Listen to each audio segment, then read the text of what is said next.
During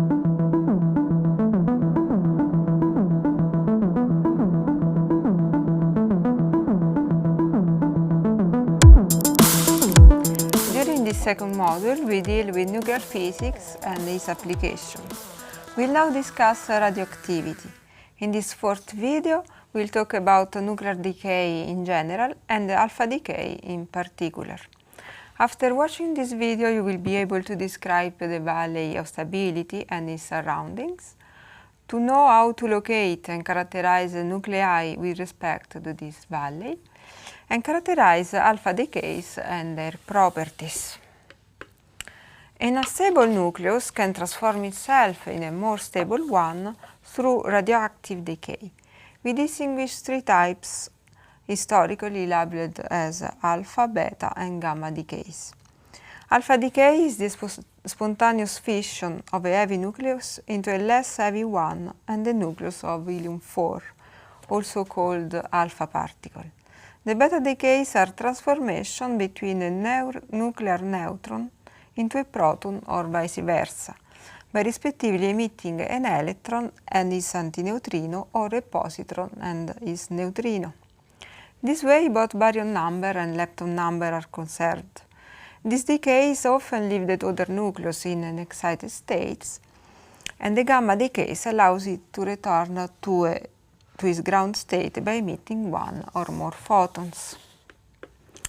Decays are spontaneous processes. They happen if they tighten the binding of a nucleus. This way, heavy nuclei can reduce their mass and increase their binding energy by emitting a tightly bound helium-4 nucleus. Nuclei which are rich in neutrons can gain a more symmetric state by transforming one of them into a proton via a beta- decay.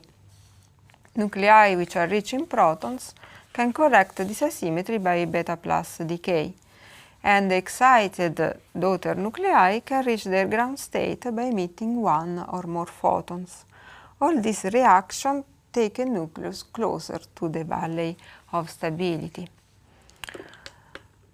This table shows the distribution of nuclei with stable isotopes over the periodic system. About 60 radioactive nuclei are naturally present on Earth, compared to about 1,000 radioactive isotopes so far produced in the laboratory. When our planet was formed, we can assume that all these nuclei were roughly equally abundant. The absence of certain radioactive nuclei today can give us an idea of the age of the solar system. This estimate gives us an age of roughly 10 billion years for the Sun. All nuclei with a shorter lifetime have completely disappeared. The naturally present radioactive nuclei have a nuclear charge Z between 81 and 92. They are characterized by an excess of neutrons.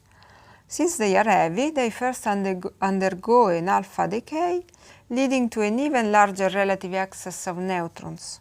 This then can be fixed by subsequent beta decay. The ground daughters are often themselves unstable and undergo alpha decay, and so on. This results in a chain of alpha and beta decays, which will continue until the valley of stability in the NZ plane is reached. All of this results in 4 series of alpha emitters, where the daughters progressively differ by a multiple of 4 nucleons. We have the thorium series with the mass number which is 4n, the Neptunium series with mass number A equal to 4n plus 1, the uranium-radium series with A equal to 4n plus 2, and the uranium-actinium series with A equal to 4n plus 3. One of the important applications of radioactivity is the dating of organic materials, which can work up to several thousand years. We will see this in more details when we will speak about radioisotope dating in video 2.7. Let us now discuss the physics of alpha decay in more detail. A parent nucleus, P, decays into a daughter nucleus D via the emission of an helium-4 nucleus. This corresponds to a spontaneous fission into a daughter nuclei of very asymmetric in mass, since the nucleus D is much heavier than the helium-4. For more details on other fission processes, we refer you to video 2.8. If we consider the parent nucleus to be at rest, energy conservation gives us a relation between the masses and energies. Since the number of electrons is unchanged in the reaction, we can directly use atomic mass for this calculation.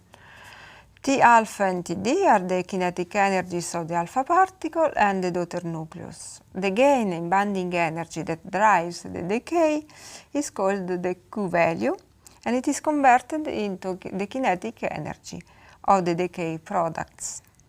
An example of the calculation of T alpha and Td is given in the video 2.4a.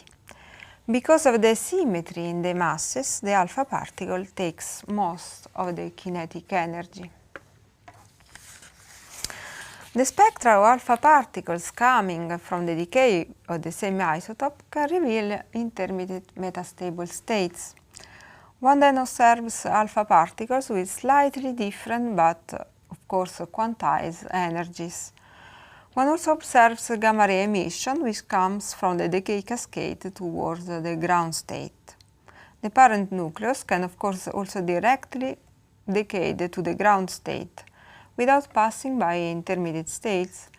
This direct decay results in the most energetic alpha particle. An example is shown here for the decay chain of americium-241, which is a radioactive source often used in a laboratory.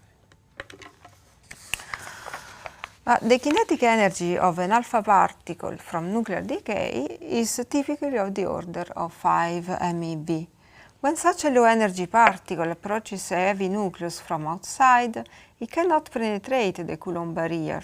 For a nucleus of mass number about 200, it has a typical height of 20 to 25 MeV.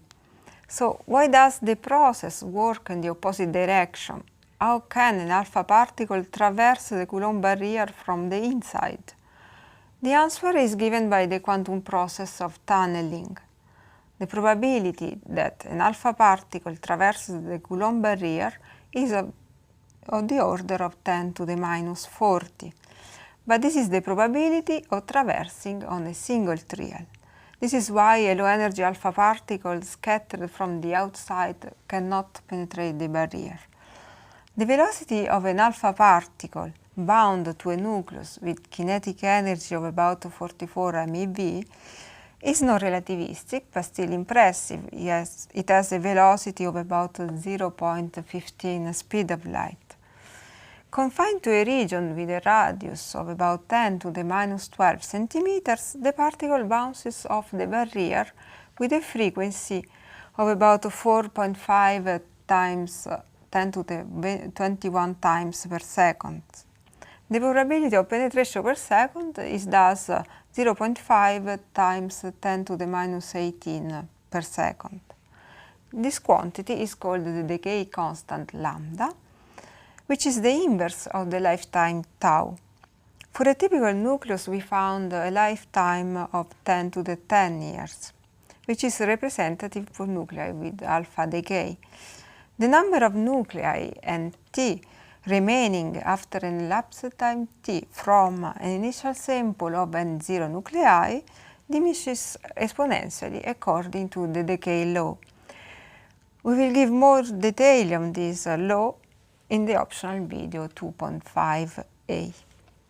In the next video, we will talk about the other two types of radioactivity, namely beta and gamma decays.